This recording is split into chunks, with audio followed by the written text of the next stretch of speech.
When Cynthia Stimpel was appointed Group Treasurer of South African Airways, she thought she had found her dream job and found out that she'd be at SAA for years. At least this is what she thought. In 2016, she received word from a colleague that a dirty deal between SAA and BNP Capital had been signed off, a deal against which Cynthia had given strict orders. Despite knowing that she might jeopardize her job and her family's finances, she tipped off Treasury, eventually succeeding in stopping Dudu Myeni and saving the taxpayer 256 million rand.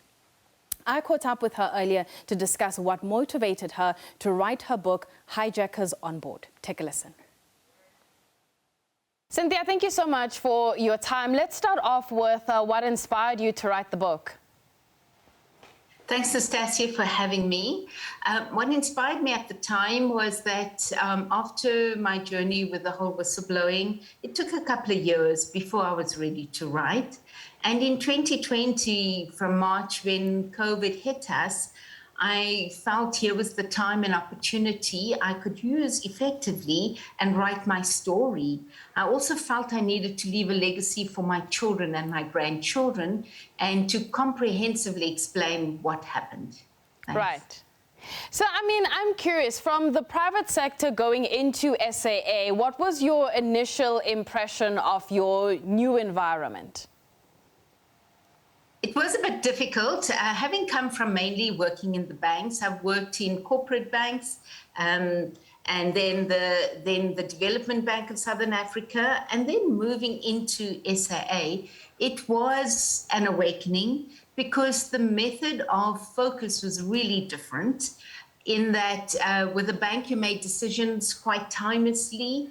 And having always worked in a Treasury environment, we did all our work on the day. It was completed on the end of the day, and the next day you started with new work. So coming into SAA, decisions took far longer to make, especially around the trading, the hedge book, our policies, procedures. We always had to wait quite long for things to happen and decisions to be made. So it was a change and a challenge for me.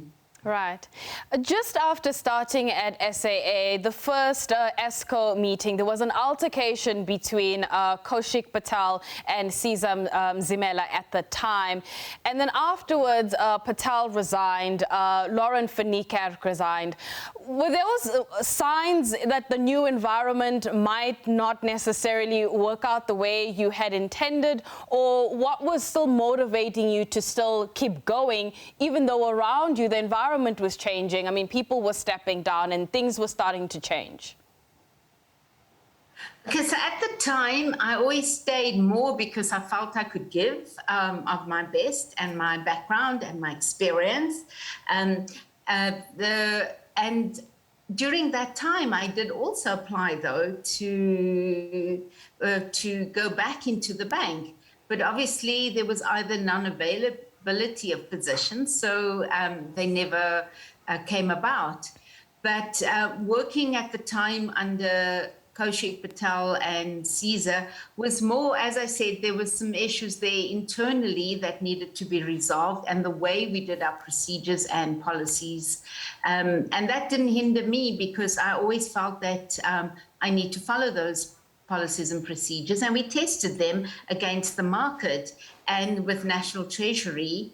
And so, yes, I always felt I just needed to continue doing my best and give up my best. As Mandy Wiener writes in her book about, the story and the experience that whistleblowers encounter, what was your experience, especially in the early days when you were collecting the evidence and you were raising your voice against some of the issues that were coming forward? The sense of, I suppose, emotion that was going through you, your state of mind at the time, I can imagine it was quite difficult. Yes, indeed it was, Nastasia. So as Mandy Wiener's written, having spoken to so many whistleblowers and getting their sense of trauma and emotions, I drew a parallel because at the time of me going through that, when you pick up an issue, you raise it with your peer group, and immediately there'll be discussions and debates, and you try and resolve it. And what I saw was transpiring is that people weren't listening, and people felt that they needed to distance themselves.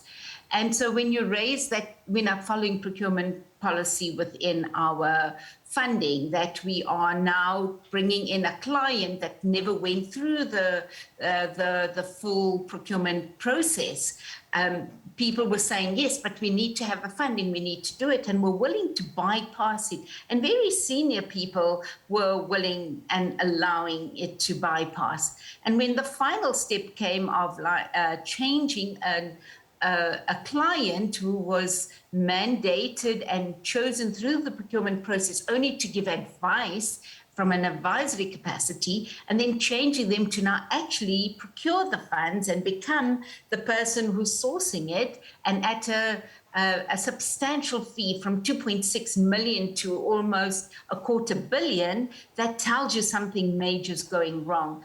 So within that, from my personal emotional experience was, here am I trying to say is something wrong and no one is listening. And then how do I go about it? Yes, I raised it with senior officials, with our executive. I challenged the CFO at the time, and she told me it's not my job. It's board's job to make decisions. And then I even took it further by taking it to National Treasury, which was our shareholder.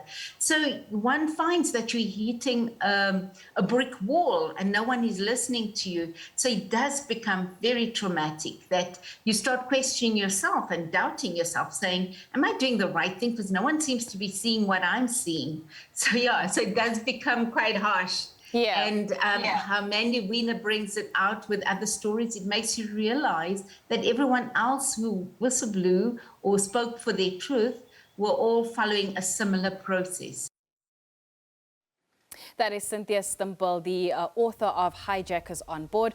Thank you and goodbye to our S3 viewers. Your weather details are coming up with Mpora Simpi. Nombu Milelo will be with you until 3 p.m. Goodbye.